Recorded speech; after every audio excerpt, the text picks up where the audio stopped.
Istilahnya kita seperti egois, nggak peduli gitu. Yang utama itu berjihad, keluarga nomor 2. Akhirnya kami pun itu kan berdampak kepada anak-anak kami yang sebelumnya kami tidak mau sekolahkan kepada sekolah umum. Akhirnya sekarang mulai terbuka untuk bisa menyekolahkan kepada sekolah umum. Tapi kan terkendalanya sekarang anak-anak ini di usia. Aktivitas saya sehari-hari cari uang jajan buat anak-anak ya, jahit, gitu, permak-permak baju gitu. Ya itu korban ideologis lah. Nggak disekolahin dari kecil. Bismillahirrohmanirrohim. Enak banget, Pak.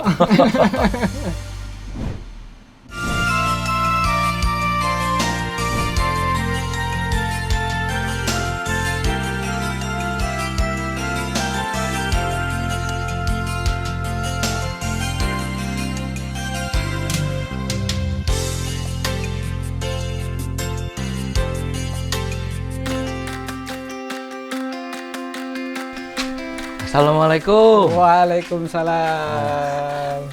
Ini Pak Rudi benar? Benar, ini Pak Rudi. Berarti saya nggak salah nih ya, roti bakar barokah nih ya. Iya. Ini lagi ngapain nih Pak?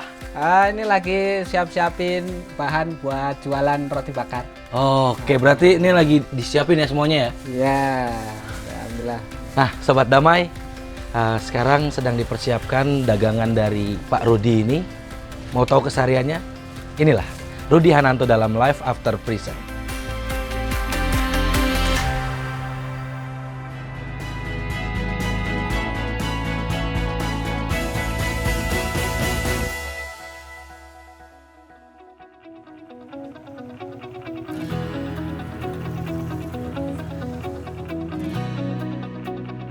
Ya, untuk menjaga kebersihan kita harus tetap pakai sarung tangan ya Pak ya? Iya. Ini boleh saya ikut bantu aduk ini nih Pak? Oh, boleh. Oke, siap. Sehari itu berapa ini Pak? Berapa piece? Bisa 15 sampai 20 piece. Lumayan banyak berarti ya. Ini mulai kapan Pak usaha ini Pak? Ini usaha ini mulai dari setelah bebas itu. Saya bebas tanggal 2 Mei tahun 2024. Oh, 1 tahun yang lalu ya? Terus mulai usahanya tanggal 18 Mei. 18 Mei? Iya. Berarti 16 hari setelah bebas. bebas? Wah, Alhamdulillah. Alhamdulillah bisa langsung ini Pak ya? Berdagang ya Pak? Ya. Oke Pak, mungkin kita bisa buat satu nih Pak, langsung. Oke. Saya tertarik dengan rasa stroberi kayaknya. Wah. Strawberry sama apa di mix boleh dua rasa ini? Boleh Pak. Strawberry susu aja Pak. Biasanya satu piece berapa Pak harganya Pak? Murah aja, 10.000. Oh, satu piece 10.000. Ada Oh, yang, murah ya? Ada yang rasa buah ini 10.000. Kalau yang coklat, keju 12.000. Kalau yang matcha, green tea 15.000.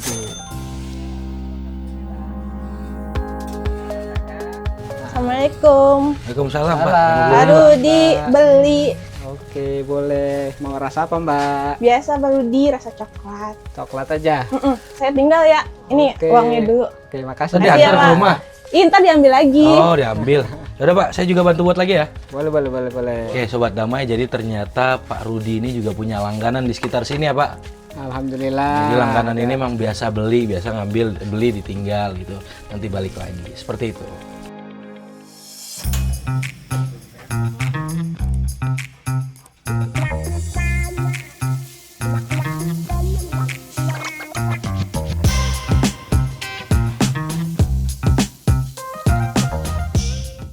Ajam nggak sekolah?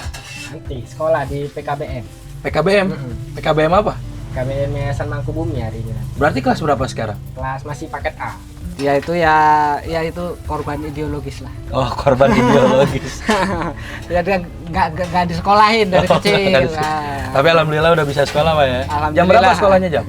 Hari ini katanya jam 12. Oh, jam 12. Nanti berarti ke sana nih sekolah. Oke.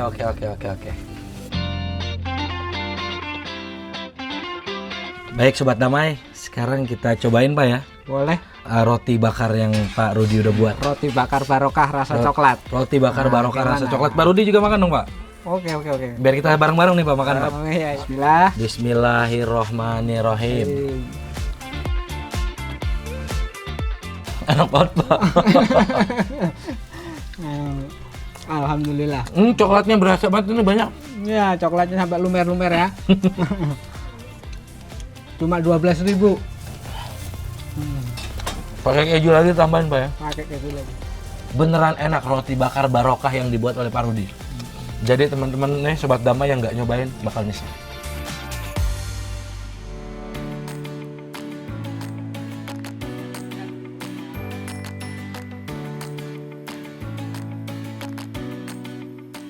Assalamualaikum. Waalaikumsalam. Tuh. Waalaikumsalam. Umi, ini roti bakarnya. Oh, ya, jazakillah khair. Umi, tadi saya izin sama Pak untuk ikut Pak Rudi untuk ikut melihat Umi lagi ngejahit. Oh iya. Berarti memang ini dalam rangka membantu Bapak untuk perekonomian Iya. keluarga, Umi ya? Lumayan lah buat jajan anak-anak.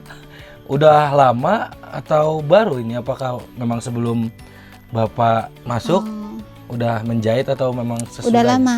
Sudah lama. Udah lama. Jadi sesudah Bapak masuk juga udah menjahit. Iya, waktu Bapak lagi di dalam, aktivitas saya sehari-hari cari uang jajan buat anak-anak ya jahit, gitu. Permak-permak baju gitu. Oke, Ya, pamit Mi ya. Umi Iya. lanjut ya, selamat lanjutin Iya. pekerjaannya. Terima kasih. Duluan ya Mi. Ya, Assalamualaikum. Waalaikumsalam warahmatullahi.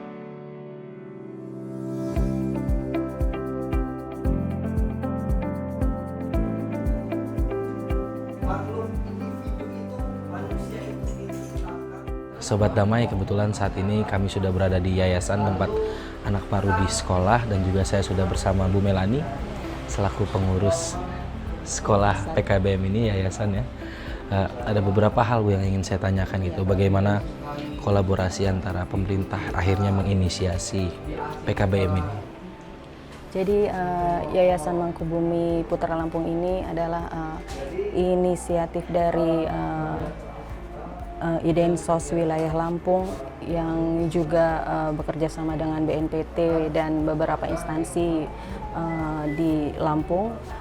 Kemudian terbentuklah yayasan ini sebagai satu tempat atau wadah untuk ex-napi teroris yang baru bebas, yang sudah berintegrasi kepada NKRI untuk memulai kembali hidupnya gitu ya, dengan bersosialisasi.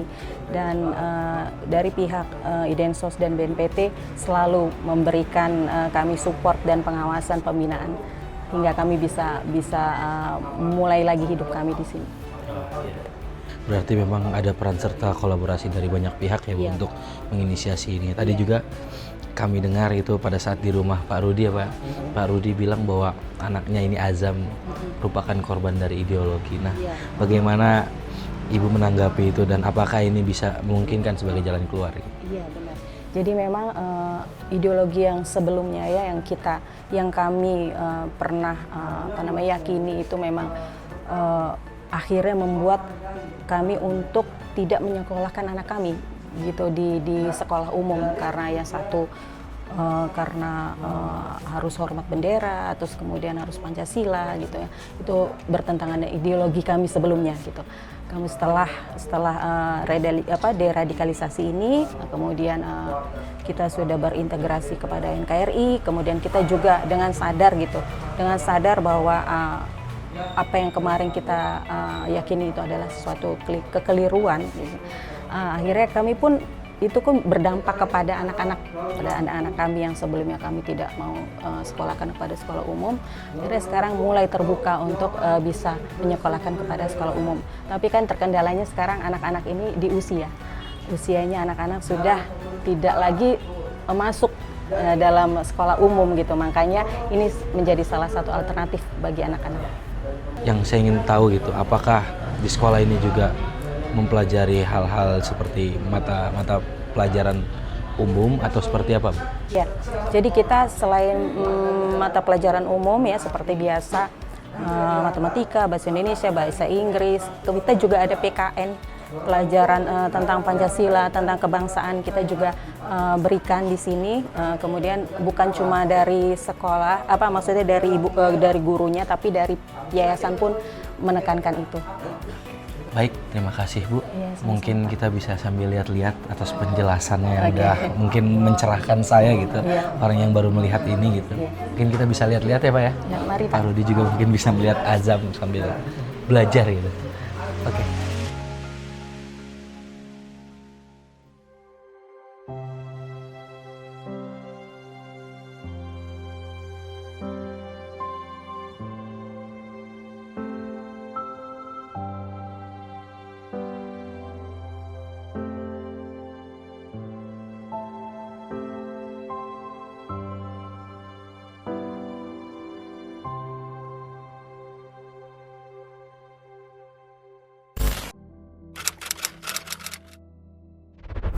Baik Sobat Damai, setelah mengikuti kegiatan Pak Rudi selama seharian, saat ini saya sudah berdua dengan Pak Rudi untuk ngobrol lebih jauh tentang bagaimana Pak Rudi di masa lalu dan juga Pak Rudi di masa depan gitu ya.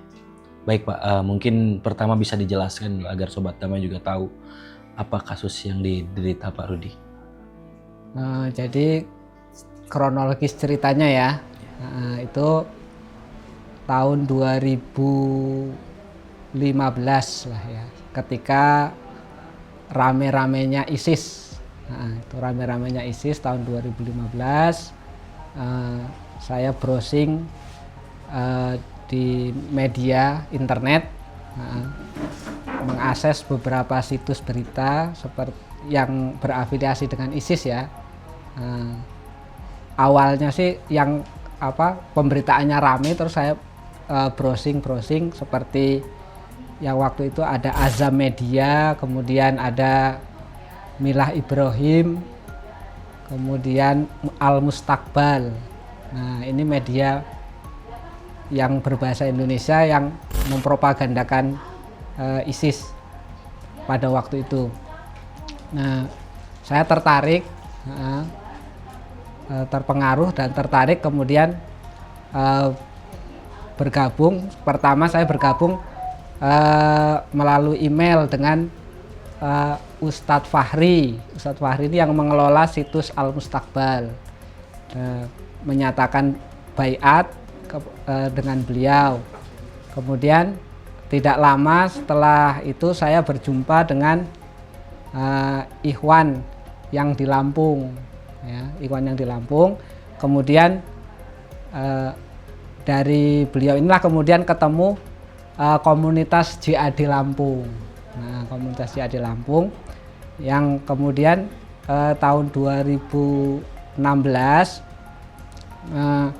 saya keluar karena sudah mulai memahami ideologi ISIS ya. Saya keluar dari sekolah, waktu itu saya mengajar sebagai guru sosiologi dan sejarah di sebuah SMA. Kemudian keluar, kemudian bergabung di pondok tahfiz Quran yang dikelola oleh teman-teman JAD. Yang kami tahu kan Pak, Bapak ini kan lulusan sejarah Pak. Iya. Kenapa mudah sekali gitu untuk menerima dan menyatakan bahwa berita itu adalah berita yang benar gitu tanpa mencari tahu gitu. Itu kira-kira kenapa Pak? Kalau kita bicara sejarah, saya juga kan mendalami membaca-baca juga tentang sejarah Islam ya. Sejarah ada buku di rumah sejarah Nabi Muhammad, kemudian sejarah Khulafaur Rasyidin dari khalifah yang pertama sampai yang keempat, kemudian Bani Umayyah, Bani Abbasiyah ya. Saya sangat tertarik waktu itu dengan ISIS ya. Setelah mereka mendeklarasikan bahwa ISIS ini adalah khilafah alamin haji nubuwah, khilafah akhir zaman yang mengikuti jejak kenabian sebagaimana yang ada di hadis itu. Saya berpikir kan seperti itu.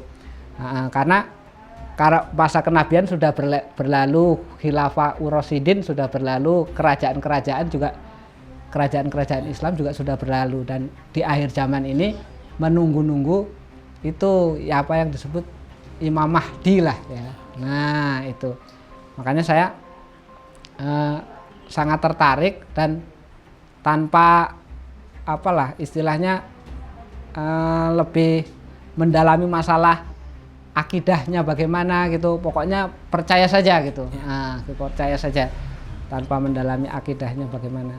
Nah, karena melihat simbol-simbolnya dulu. Nah, Seperti apa itu, Pak? kalau dikisahkan bahwa penolong-penolongnya Imam Mahdi itu kan simbolnya mereka membawa bendera hitam. Tapi kapan Pak Rudi mengetahui itu bahwa ternyata itu adalah ideologi yang salah? Setelah saya bebas, saya bisa mulai berpikir jernih gitu, kemudian ngobrol dengan teman-teman ya, ex napiter juga. Terus nah, perasaan apa Pak ketika tertangkap? Kan posisinya kalau tidak salah Bapak meninggalkan seorang anak ya gitu Pak. Apa yang bergejolak dalam hati Pak kira-kira? Saya apa ya, waktu itu kan anak sudah bahkan 4 ya. Saya pergi ke Papua itu, anak yang ke nomor 4 itu usia 20 hari. Usia 20 hari saya pergi ke Papua. Ya kalau pada waktu itu ya udah pasrah sama Allah, Allah yang ngurus gitu aja. Karena kalau ya manusiawinya ya berat. Ya berat. Kemudian tapi apa ya, karena kita masih kenceng ya istilahnya, ideologinya itu istilahnya kita seperti egois, nggak peduli gitu. Jadi urusan saya, urusan keluarga ya saya keluarga nanti hisapnya gitu kan, hisapnya di akhirat nanti sendiri-sendiri gitu. Jadi sekarang tanggung jawab, bahkan kita ini apa istilahnya, yang utama itu berjihad, keluarga nomor 2 gitu. Dan mulai menyadari itu ternyata keluarga juga penting. Apa titik baliknya Pak sampai akhirnya saya yakin 100% kembali ke NKRI? Titik baliknya ya itu saya waktu di dalam sebenarnya masih mikir itu anak-anak kayak mana, nggak ada yang sekolah gitu kan ya. Tapi ideologi tentang masalah togut ini masih kenceng. Sehingga udahlah gitu, biarin, nggak apa-apa nggak sekolah gitu. Karena dulu juga bilang kawan-kawan, biar kita anak nggak sekolah bodoh nggak masalah, yang penting bertauhid. Tapi ketika saya udah pulang gitu, menyaksikan setiap hari anak-anak ini nggak sekolah gitu kan ya, sedangkan yang lainnya pada sekolah. Sementara saya sendiri dulu sekolah gedangkeraan bahasanya ya, sampai kuliah ke Jogja, naik sepeda berangkat kuliah, pulang kuliah gitu. Itu ngelihat anak-anak nggak sekolah itu rasanya itu apa ya, kasihan gitu. Terakhir Pak, mungkin yang saya tanyakan, apa kira-kira harapan Bapak khususnya ke anak-anak Bapak nih? Karena yang saya tahu kan anak Bapak ini pintar sekali menulis novel walaupun usianya masih di bawah umur gitu ya. Ini kan sesuatu yang bisa diproyeksikan untuk masa depan gitu. Dan apa yang Bapak harapkan dari pemerintah, bantuan apa yang bisa mungkin menopang agar ke depan Bapak mungkin keluarga juga bisa lebih maju lagi kehidupannya? Harapan saya dengan anak-anak itu memiliki motivasi, semangat untuk belajar, meraih cita-citanya. Belajarlah yang setinggi-tingginya lah ya. Dan ya harapannya karena kondisi masih keterbatasan ekonomi dari saya, harapan dari pemerintah bisa memberikan beasiswa untuk anak-anak saya supaya dia bisa meraih cita-cita yang dia dambakan.